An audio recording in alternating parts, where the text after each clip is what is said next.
पूरे साल बहुत से फोन आते हैं जो कि बहुत अच्छे होते हैं। जैसे अभी Vivo की X100 सीरीज आई है, Oppo की Find सीरीज भी आती है और Xiaomi 14 सीरीज भी है, और ये सभी अपनी जगह पे बहुत अच्छे फोन्स होते हैं। एक से बढ़ के एक कैमरा सिस्टम होता है इनके पास। लेकिन एंड्रॉइड स्पेस में इन सबको कंपीट किससे कराया जाता है?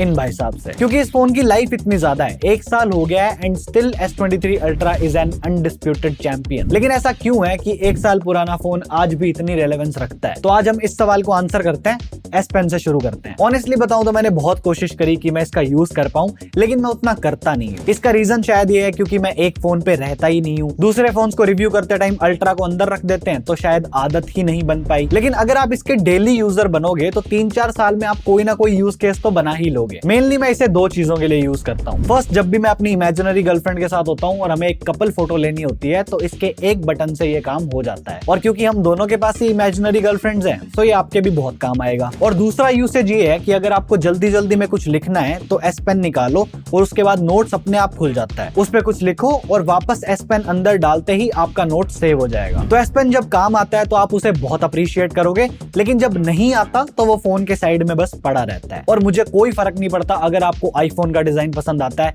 For me this is the most beautiful and classiest design. IPhones की तरह अल्ट्रा ने भी अपनी एक डिजाइन लैंग्वेज बना ली है, जिसको अब अलग से पहचान भी मिलने लगी है। अब तो सैमसंग ने अपने पूरे पोर्टफोलियो में यही डिजाइन लैंग्वेज इंप्लीमेंट कर दी है, जो कि एक ब्रांड इमेज के हिसाब से अच्छी चीज है। और S22 अल्ट्रा में क्या था कि उसकी डिस्प्ले और बैक काफी कर्व थे, जिसकी वजह से हाथ में काफी स्लिपरी फील होता था। लेकिन 23 अल्ट्रा में क्योंकि इन्होंने उस कर्व को कम कर दिया है, तो ये स्लिपरी तो नहीं है, क्योंकि इसकी ग्रिप अब काफी अच्छी हो गई है और ये हाथ में ऐसे बहुत सब्सटेंस और प्रीमियम फील देता है। और वैसे तो बहुत क्लियर दिखता है कि ये फोन नॉर्मल साइज फोन से बड़ा है, तो ये थोड़ा टेस्ट पे बात आती है कि आपसे ये संभलेगा या नहीं, क्योंकि फोन थोड़ा भारी भी है और 15 Pro Max आने तक ये चीज उतनी फील नहीं होती थी। लेकिन जब से एप्पल ने अपने फ्लैगशिप का वेट बैलेंस किया है, तो इसकी in hand feel in terms of weight S23 Ultra से थोड़ी बेटर है। But we have to take into account कि अल्ट्रा का साइज भी तो फिर थोड़ा सा बड़ा है। I hope Samsung S24 ultra के साथ इस चीज को थोड़ा सॉर्ट कर देगा, क्योंकि ये भी टाइटेनियम ही यूज करने वाले हैं और क्योंकि वो हल्का होता है तो वेट रिड्यूस होना तो चाहिए, बाकी देखते हैं। अब थैंकफुली मैंने S23 अल्ट्रा को कभी गिराया नहीं है। अगर कभी गलती से गिरा भी होगा तो इसको कुछ हुआ नहीं है, क्योंकि मैं इसको हमेशा केस के अंदर रखता हूँ। बट 24 अल्ट्रा को तो हम केसलेस ही रखेंगे ताकि टाइटेनियम की पूरी टेस्टिंग हो सके। और सैमसंग तो S24 सीरीज में AI को काफी इंपॉर्टेंस दे रहा है। लेकिन आखिर ऐसा क्यों है कि दुनिया के बड़े बड़े ब्रांड्स अपने हर प्रोडक्ट में AI को इंटीग्रेट कर रहे हैं? क्योंकि AI फ्यूचर को बदलने वाला है और इस फ्यूचर में 2 ही तरह के लोग होंगे। एक जो AI से रिप्लेस होने के डर से अपनी आंखें बंद कर लेंगे, और दूसरे जो AI का इस्तेमाल करके अपने करियर में आगे जाएंगे। आज मैं और आप ज्यादातर अपना काम मैनुअली करते हैं, पर ChatGPT और AI टूल्स की मदद से अब हम जॉब्स ढूंढ सकते हैं, पैसे कमा सकते हैं, वीडियोस बना सकते हैं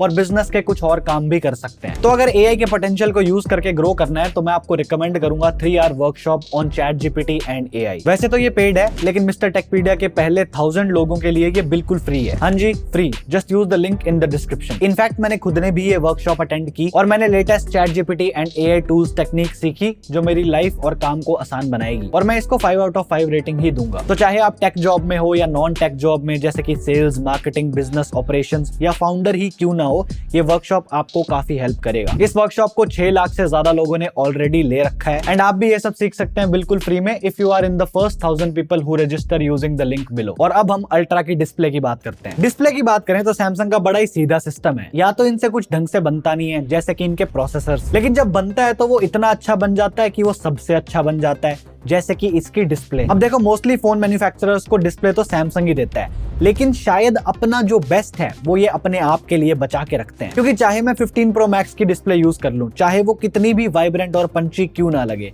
लेकिन अल्ट्रा की डिस्प्ले तो अल्ट्रा की ही है। जब आप इन दोनों फ्लैगशिप्स को रेगुलर यूज करते हो, तो मेरे को काफी हद तक श्योरिटी है कि अल्ट्रा की डिस्प्ले के कलर्स हमेशा बेटर लगेंगे।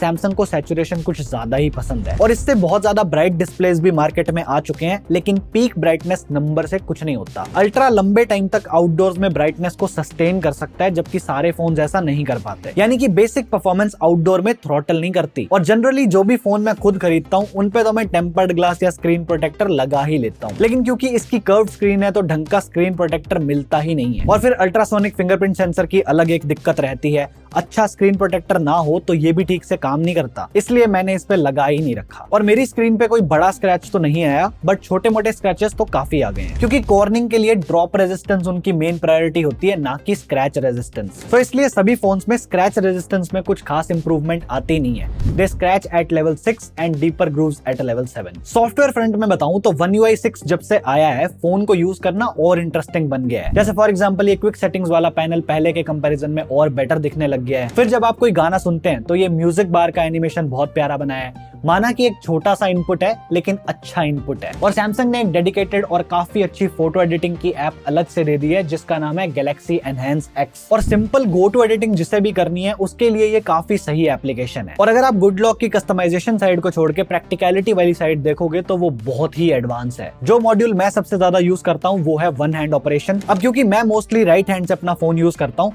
तो राइट हैंडल को नीचे स्लाइड करने से नोटिफिकेशन पैनल ओपन हो जाता है और ऊपर स्वाइप करने से क्विक सेटिंग्स ओपन हो जाती हैं। लेफ्ट हैंडल से यूट्यूब खुल जाता है। तो जैसे जैसे आप इन फीचर्स को यूज करने लगते हैं, ये चीजें आपके काम आने लग जाती हैं। लेकिन One UI से मुझे एक छोटी सी दिक्कत है। अब मैं श्योर नहीं हूँ ये सही है या नहीं, बट एक बार देखो, ये जो आइकन्स का कलर पैलेट मैच करने का ऑप्शन होता है, ये लॉक स्क्रीन वॉलपेपर के साथ लिंक्ड है, ना कि होम स्क्रीन के साथ। और वॉलपेपर चेंज होने पे ये आइकन्स का कलर अपने आप चेंज भी नहीं करता। अब अगर मैं कुछ मिस कर रहा हूँ या मेरे को नहीं पता, तो जोश में आने की जरूरत नहीं है, कॉमेंट्स में मेरे को बता देना। And Samsung, please start giving a proper vertical app drawer. ये हॉरिजॉन्टल वाली ऐप ड्रॉअर किसी को भी नहीं पसंद। व्हाट्सएप को अगर मैंने खोलना है तो 4 पेज आगे जाना पड़ता है या फिर कुछ ना कुछ सर्च करना पड़ता है। प्लीज सैमसंग, एक vertical app drawer please. I know बहुत से जुगाड़ हैं, लेकिन आई एम सॉरी, ये iOS नहीं है। यहाँ पे डायरेक्टली UI के अंदर फीचर होना चाहिए। एंड क्योंकि डिस्प्ले का साइज इतना बड़ा है, तो सैमसंग का मल्टी विंडो फीचर इतना ज्यादा सीमलेस काम करता है कि आपके 1 लाख वसूल होने लग जाते हैं। जैसे फॉर एग्जांपल मैं कोई YouTube वीडियो देख रहा हूँ,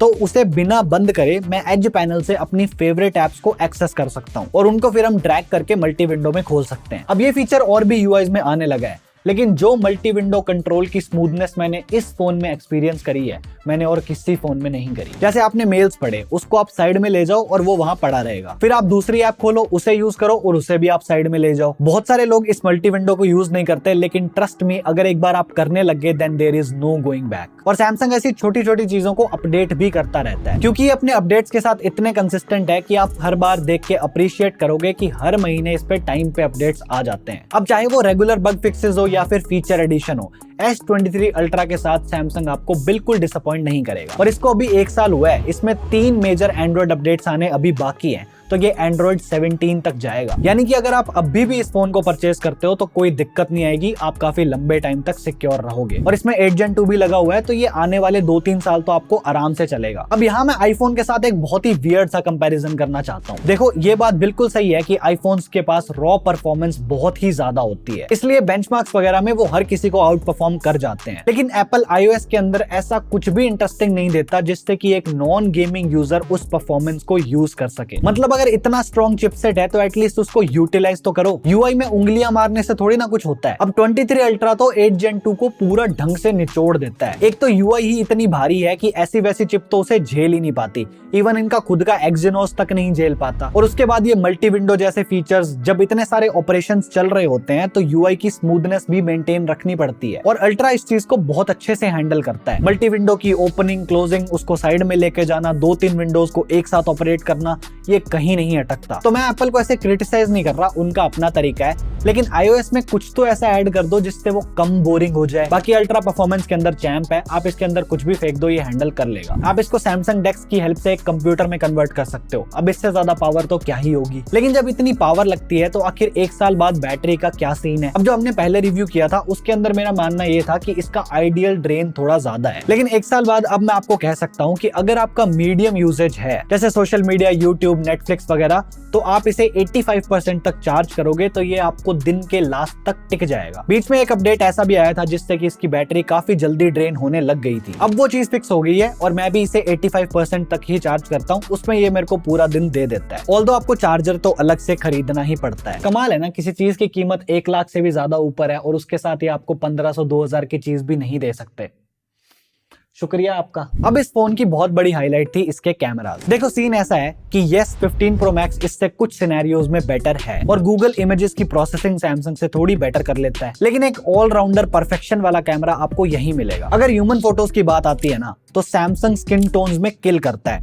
Xiaomi is unbeatable when it comes to skin tones। और इसका कैमरा काफी वर्सेटाइल है, यानी कि आप इससे किसी भी सिचुएशन में अच्छे रिजल्ट्स एक्सपेक्ट कर सकते हो। चाहे 10x जूम हो, चाहे 100x जूम हो, इसका कैमरा सिस्टम इतनी बड़ी रेंज कैटर करता है जिसका कोई मुकाबला ही नहीं है। मेन कैमरा मेरे अकॉर्डिंग बहुत अच्छी फोटोज लेता है, अच्छी लाइटिंग, अच्छी शार्पनेस और सैमसंग के contrasty punchy colours always looks great. अगर हम इंडिविजुअल कैमरास को कंपेयर करेंगे तो आपको इसके कैमरा सिस्टम से बेटर सिस्टम्स मिल जाएंगे। जैसे किसी का मेन कैमरा इससे अच्छा होगा, किसी का अल्ट्रा वाइड इससे अच्छा होगा, लेकिन एक जो कलेक्टिव इनपुट होता है फ्रॉम ऑल द कैमरास वो यहाँ पे बहुत अच्छा आएगा। यानी कि ये हर चीज में बेस्ट नहीं है, लेकिन हर चीज में ये इतना अच्छा है कि आप कुछ खास चीजें मिस नहीं करोगे। और अभी क्योंकि 24 सीरीज आएगी तो इसके प्राइस कम ही होंगे। कुल मिला के ये आपको बहुत अच्छे प्राइस पे मिल सकता है। अगर आप लेना चाहो तो बिना EMI के लेना, वरना काम करो, पैसे बनाओ, सस्ते फोन्स बहुत अच्छे होते हैं। आई होप आपको ये लॉन्ग टर्म रिव्यू अच्छा लगा होगा। ये ज्यादा परफॉर्मेंस वगैरह में नहीं गया, मैं थोड़ा प्रैक्टिकल साइड पे ही था। जाने से पहले एक बार और याद दिला दूं कि अगर आपको ChatGPT एंड AI सीख के ग्रो करना है तो check out growth school 3 paid ChatGPT and AI workshop, जो फ्री है for the first 1000 people who joins using the link below. चलो फिर